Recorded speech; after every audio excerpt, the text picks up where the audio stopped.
पुराने बर्तन। जैसा कि हर नई नवेली दुल्हन को शौक होता है अपना घर, किचन और हॉल सजाने का, ठीक वैसे ही सपने अपने मन में दबाए हीना अपने ससुराल पहुंच गई थी। कुछ दिन बाद कितने मन से अपनी पसंद का ये डिनर सेट खरीदा था, लेकिन समझ में नहीं आ रहा इसको रसोई में रखूं तो रखूं कहाँ। इतना छोटा सा किचन है, बर्तनों को रखने के लिए जगह ही नहीं है। ऐसा करती हूँ डाइनिंग टेबल पर रख देती हूँ, जब जरूरत होगी यहीं से निकाल कर इस्तेमाल कर लिया करूंगी। अरे बहू, ये क्या किया तूने? ये इतना बड़ा डब्बा डाइनिंग टेबल पर क्यों रख दिया? ये कोई डब्बा रखने की जगह है क्या? मम्मी जी, ये डब्बा नहीं है, ये मेरा डिनर सेट है जो मैं शादी में अपने साथ लाई हूँ। अब रसोई में कहीं नए बर्तनों को रखने की जगह ही नहीं है, इसलिए मैंने इसे डाइनिंग टेबल पर रख दिया। अरे बेटा, पर तुझे किसने कहा नया डिनर सेट बाहर निकालने के लिए? पहले ही रसोई में कितने बर्तन रखे हुए हैं, इनकी जरूरत क्या है? जा अपने बर्तन वापस कमरे में रखा। मम्मी जी, ये बर्तन अब बहुत पुराने हो गए हैं, इन्हें हटाकर नए बर्तन निकाल लेते ना। अरे आप एक बार देख तो लो, मैं कितना बढ़िया डिनर सेट लाई हूँ। देखो तो, ये कल की आई लड़की अब हमें सिखाएगी कौन से बर्तन अच्छे हैं कौन से खराब। तुझे पता भी है ये बर्तन कोई आम बर्तन नहीं है, बड़े खास बर्तन नहीं है। तेरे ये बर्तन इनका क्या मुकाबला कर पाएंगे? माँ जी, ये दाग धब्बे वाले काले पीले टूटे पिच के बर्तन आपके लिए बहुत खास है। अच्छा, मुझे भी तो पता चले आखिर क्या खास है इनमें। अरे ये पतीली देख रही है, पूरे 100 साल पुरानी है ये। मेरी सास की सास ने मेरी सास को दी थी ये पतीली। और ये कटोरियाँ, इंदौर तो क्या दिल्ली के बाजार में भी इसके जैसे डिजाइन की कटोरी नहीं मिल सकती। 3 पीढ़ियों से इस्तेमाल कर रहे हैं हम ये बर्तन। अरे हमारे पुरखों की अमानत है ये। ये बड़ी नया बर्तन लाने वाली। मम्मी जी, आपकी ये कटोरी ग्लास का डिज़ाइन अब इंडिया तो क्या पूरे दुनिया में नहीं मिलेगा, क्योंकि ऐसे बर्तन 100-150 साल पहले लोग इस्तेमाल करते थे। अब कौन ऐसे बर्तन इस्तेमाल करेगा? अच्छा एक बात बताओ, आपको ये कढ़ाई आपकी सास की सास ने दी थी ना? क्या आप कभी मिली भी थी उनसे? कभी देखा था? नहीं ना। मतलब जिन्हें कभी देखा तक नहीं, उनकी अमानत संभाल कर रखी हुई है, और आपकी इकलौती बहू अपने हाथों से खरीद कर लाई है, उसकी कोई वैल्यू नहीं। तू जाकर अपना काम कर, ये ज्यादा गुना भाग मुझे मत सिखा। और हाँ, अगर आज के बाद कभी भी मेरे बर्तनों को रसोई में से हिलाने की कोशिश भी की ना, तो मुझसे बुरा कोई नहीं होगा। रख दे मेरे सारे बर्तन वापस। अरे क्या आज के जमाने में कौन ऐसा होगा जो 100-150 साल पुराने बर्तन संभाल कर रखे हुए होगा? और आज के जमाने में पतीलियों में खाना कौन बनाता है? ये कैसे बेमेल से बर्तन है? कोई ग्लास छोटा है, कोई बड़ा, कोई कटोरी यहाँ से कोई वहां से पिचकी है। हे भगवान, ऐसे बर्तनों में खाना खाने में तो मुझे ही खराब लग रहा है। पता नहीं मेहमानों के सामने इन बर्तनों में माँ जी कैसे खाना परोसती होंगी। 2 दिन बाद। अरे यार, शादी क्या हो गई? तू तो अपनी सहेलियों को भूल ही गई। एक बार ससुराल जाने के बाद 1 कप चाय पीने के लिए भी नहीं बुलाया तूने। अरे नहीं, ऐसी भी क्या बात है, जब तुम्हारा मन करे तब चले आओ, चाय के साथ नाश्ता भी करवा दूंगी। तो फिर ठीक है, हम लोग आज दोपहर में ही तेरे घर चाय के लिए आ रहे हैं। दोपहर में हीना की कुछ सहेलियां उसके यहाँ टी पार्टी के लिए जमा होती है। तुम लोग बैठो, मैं तुम सबके लिए चाय नाश्ता लगाती हूँ। हीना रसोई में जाकर चाय बनाने के लिए रखती है और 3 ग्लास में पानी भरकर स्टील की ट्रे में रखकर अपनी सहेलियों के पास ले आती है। हीना ने जिन 3 ग्लासों में पानी निकाला था, तीनों ही अलग अलग साइज और डिजाइन के। सहेलियों को पानी देने के बाद चाय देने के लिए हीना रसोई में जाती है। अरे यार, ये कैसे घर में शादी हो गई है हीना की? इसके पापा के पास तो पैसों की कमी नहीं थी, फिर ससुराल वाले क्या ढंग के बर्तन भी नहीं खरीद सकते? इतने गरीब है क्यों? अरे यार, गरीबों के घर भी कम से कम ग्लास तो एक साइज की होती है, और इस स्टील की ट्रे में आजकल कौन इस्तेमाल करता है स्टील की ट्रे? सहेलियां भी आपस में बात कर रही थी कि हीना स्टील के कप में चाय लेकर आती है। अरे यार, ये कैसा एंटीक ससुराल है तेरा? तुझे तो बहुत शौक था ना इटालियन क्रॉकरी खरीदने का, अब क्या हुआ? अरे यार, इटालियन छोड़, तू स्टील के ही नए बर्तन खरीद ला, कम से कम तेरे ससुराल की गरीबी तो दूर हो जाएगी। अरे यार, मजाक मत बनाओ, तुम्हें पता भी है हमने आज कितने अनमोल बर्तनों में चाय पी है। ये तो ना म्यूजियम में रखने लायक कप है, इनके ऊपर पड़ी हुई एक एक खरोच बता रही है ये कम से कम 100 साल पुराने तो होंगे ही। अरे ऐसा नहीं कि घर में नए बर्तन नहीं है, बस मेरी सास को ना ऐसे एंटीक सामान का बहुत शौक है, इसलिए कई पीढ़ियों पुराने बर्तन और सामान उन्होंने सहज कर रखे हुए हैं। वैसे तूने अपने ससुराल की कमी को बहुत अच्छे से कवर अप करने की कोशिश की है, लेकिन बड़े दुख के साथ हमें बताना पड़ रहा है कि तेरा कवर अप हमारे सामने चल नहीं पाया। पुरानी चीज़ों को इकट्ठा करने का शौक अलग बात है और मेहमानों के सामने इन टूटे फूटे बर्तनों में चाय नाश्ता परोसना बिल्कुल अलग। इसलिए प्लीज़ तुम दोनों बातों को ना आपस में मिक्स मत करो, हम सब समझ गए। सहेलियों की बातों का हिना के पास कोई जवाब नहीं था। बात तो हिना की सहेलियों की भी ठीक थी। कौन मेहमान को इतने पुराने घिसे पिटे बर्तनों में खाना परोसता है। जैसे जैसे समय बीत रहा था उसे ये बात समझ में आ गई थी कि सिर्फ उसकी सहेलियां ही नहीं, उनके घर आने वाला हर रिश्तेदार घर के बर्तनों का मजाक बनाया करता है। एक दिन हिना की बुआ सास अपने बेटे नवीन के साथ उसके यहाँ आती है। अरे बुआ जी, चाय नाश्ता तैयार हो गया है, अब नवीन भैया को कहाँ भेज रही हैं? अरे बहू तू जरा ठहर जा, नवीन को आ जाने दी, उसके बाद ही चाय नाश्ता लगाना। लेकिन ऐसे अचानक से उठकर नवीन भैया कहाँ चले गए?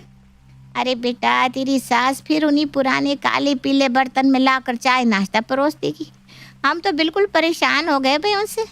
अरे उनकी कोई इज्जत हो ना हो, हमारी तो है। भिखारी भी ना ऐसे बर्तनों में खाना नहीं खाते जैसे बर्तनों में तुम लोग मेहमानों को खाना खिलाते हो। इसलिए मैंने अपना इंतज़ाम खुद कर लिया है। नवीन को भेजा है, वो अभी क्रॉकरी वाली प्लेट का सेट लेकर आता होगा। इन प्लेटों को ना बेटा तू संभाल के रखना और जब भी मैं आऊँ मुझे उन्हीं प्लेटों में खाना दे दिया करना, ठीक है बेटा? जी बुआ जी। बुआ जी के जाने के बाद देख लिया मम्मी जी आपने, आज तो बुआ जी हमारे मुंह पर बेइज्जती करके गई हैं। अब इससे बड़ी बेइज्जती क्या होगी कि वो अपने बर्तन खुद खरीद कर यहाँ रख कर गई हैं। अरे हम क्या नए बर्तन तक खरीदने लायक नहीं है? अब मेहमान हमें आकर बर्तन खरीद कर देकर जाएंगे। देख बहू, मैं तुझे पहले भी कई बार समझा चुकी हूँ, जिसे मेरे घर के बर्तनों से परेशानी हो वो मेरे घर ना आया करे। मैं भी जाकर किसी के पैर नहीं पकड़ती कि आओ जी हमारे घर आकर चाय नाश्ता करो जी। एक तो यहाँ आकर मुफ्त का नाश्ता उड़ाते हैं, ऊपर से बातें भी बनाते हैं। लोगों से मुंह पर बेइज्जती करवाने के बाद भी हिना की सास की सोच में कोई बदलाव नहीं आ रहा था, जिसके कारण हिना बहुत परेशान थी। कुछ दिन बाद, मम्मी सब तैयारी हो गई है ना? सूरज अपने मम्मी पापा के साथ बस आता ही होगा। देखो उनकी खातिरदारी में ना कोई कमी मत छोड़ना। सूरज ने पहले ही बताया कि उसकी मम्मी थोड़ी सख्त मिजाज है।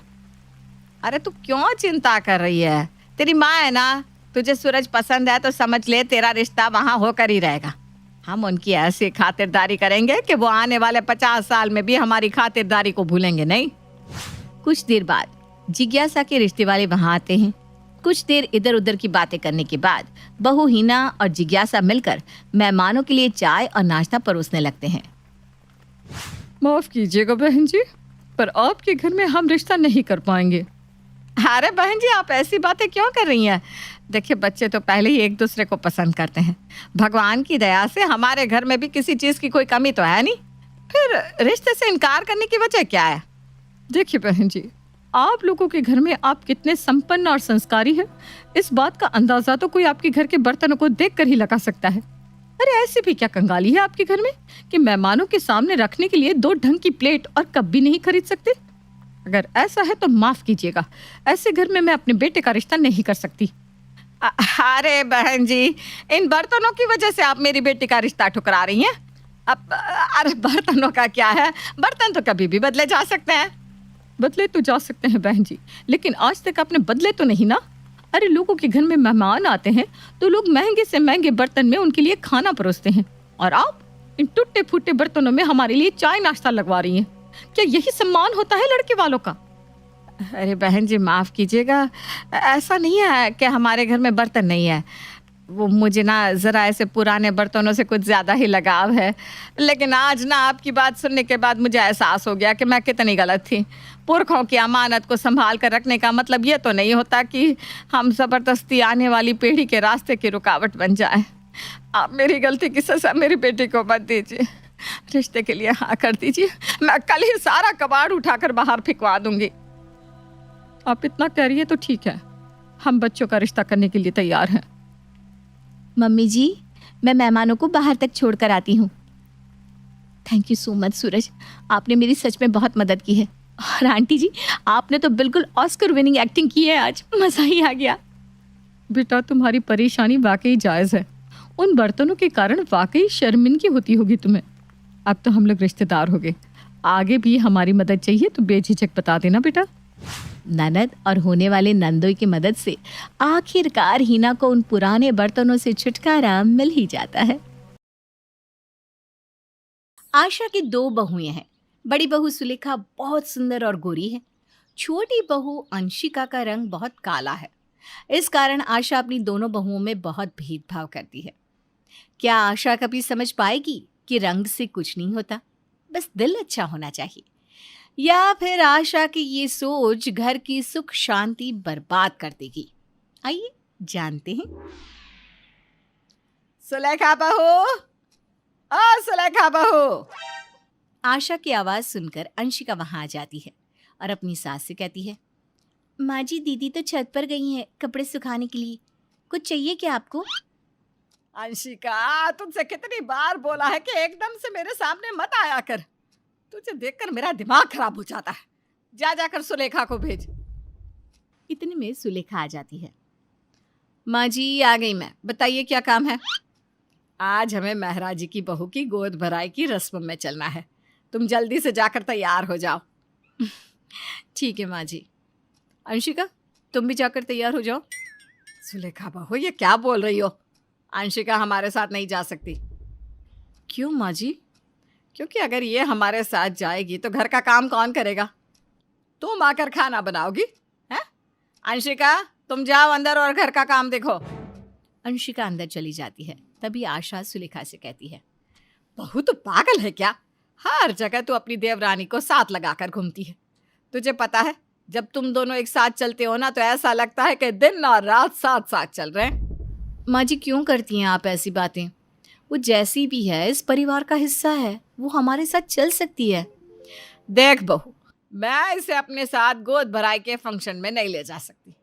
सब मुझसे पूछेंगे कि आशा बहन, बड़ी बहू इतनी गोरी और सुंदर, लेकिन छोटी बहू इतनी काली क्यों उठा लाई? तो क्या जवाब दूंगी मैं?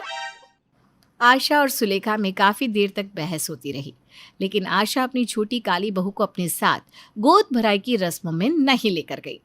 इस तरह से आशा हर चीज में अपनी दोनों बहुओं के साथ भेदभाव करती है।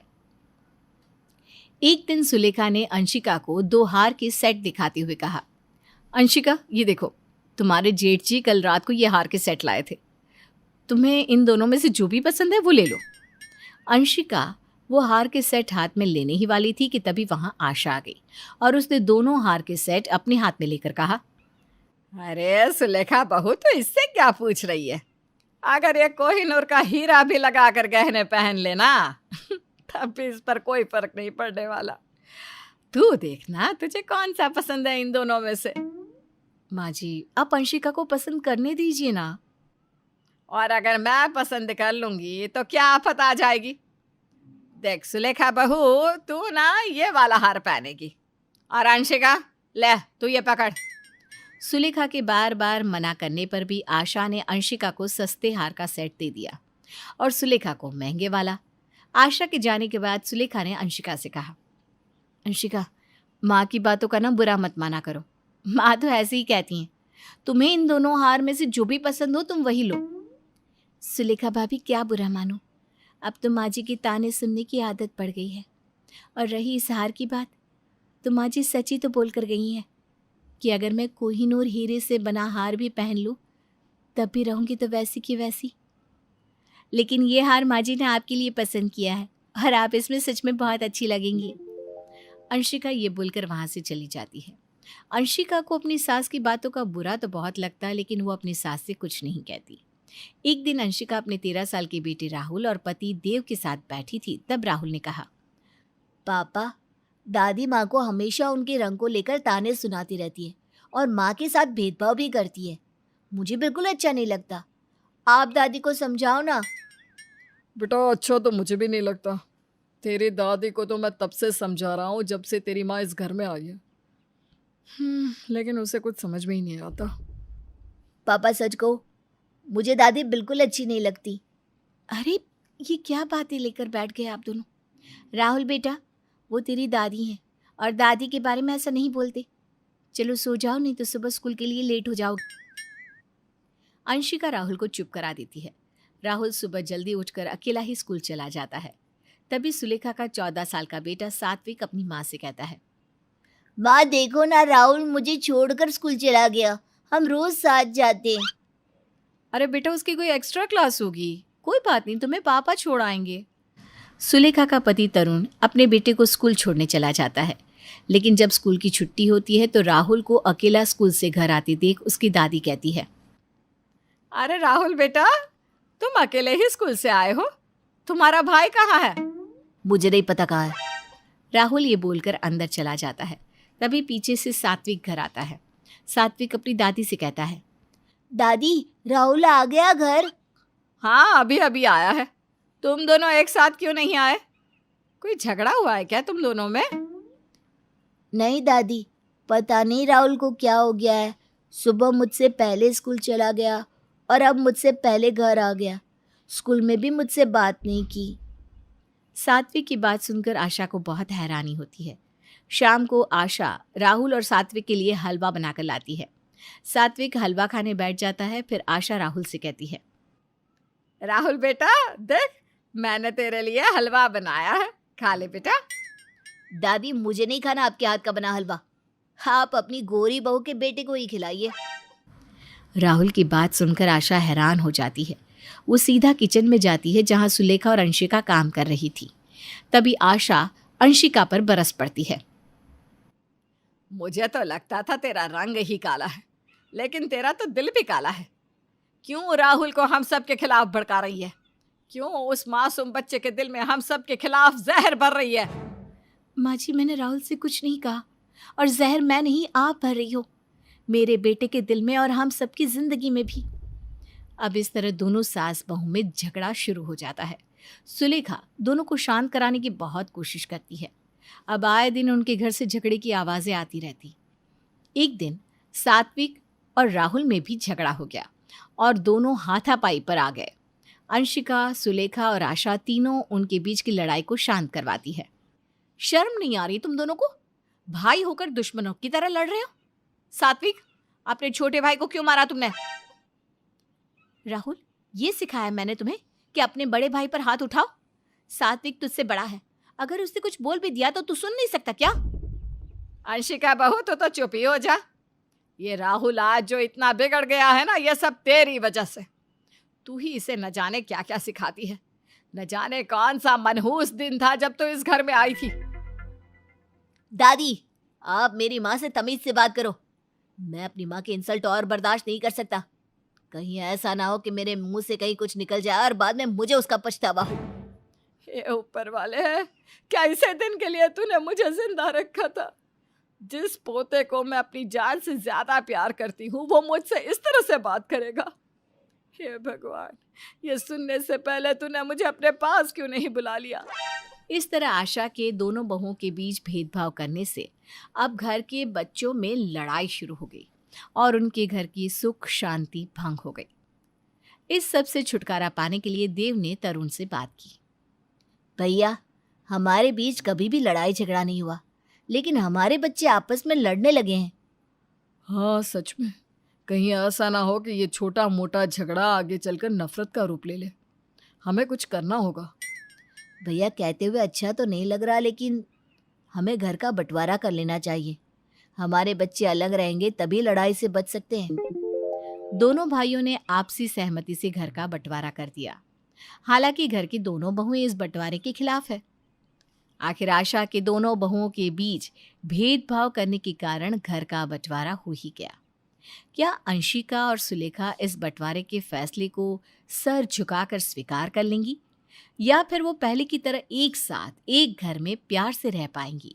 ये जानने के लिए हमारे अगले एपिसोड का इंतज़ार कीजिए और हमें कमेंट करके ये ज़रूर बताइएगा, सुलेखा और अंशिका को क्या करना चाहिए।